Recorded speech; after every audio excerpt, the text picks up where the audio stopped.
Hi అందరికీ. ఈరోజు 'హిమసుందరి' నవల పార్ట్ 17 మీ నిహారిక చెప్పే కథలలోకి స్వాగతం. మరిన్ని అద్భుతమైన కథల కోసం సబ్స్క్రైబ్ చేయండి. పదార్థం కావాలంటూ నలుగురు తినేంత వేయించుకొని అన్ని విస్తళ్లలో వదిలేసి లేచిపోయారట. ఆడపెళ్లి వారికి ఏ పదార్థాలు మిగలక పోయేసరికి మళ్ళీ కూరలు, పచ్చళ్ళు అన్నీ చేసుకోవాల్సి వచ్చిందట. ఇలా ప్రతిదానికి పేచీలతో సగానికి సగం నష్టంతో పెళ్ళయిందట.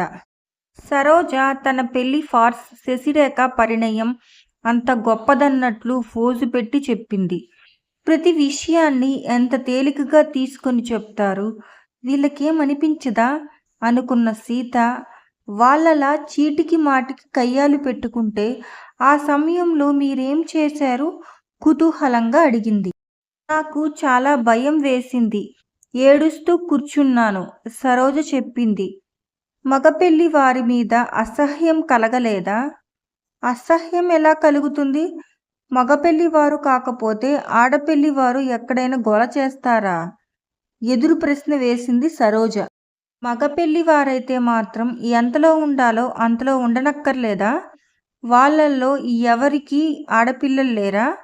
లేబర్ కూడా పెళ్లిల్లో ఇంత అల్లరి చేయరు. ఈ మధ్య రకం ఫ్యామిలీలలో మిడిమిడి రోగాలు ఆవేశంగా అంది సీత.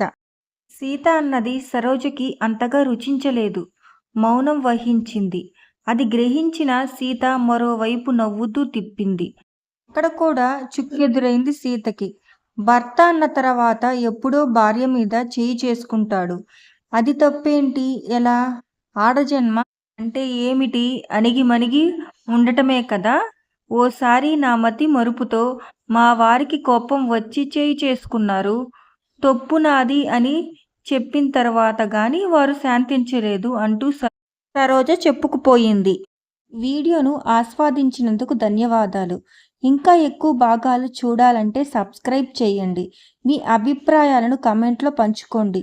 తరువాతి భాగంలో మళ్ళీ కలుద్దాం.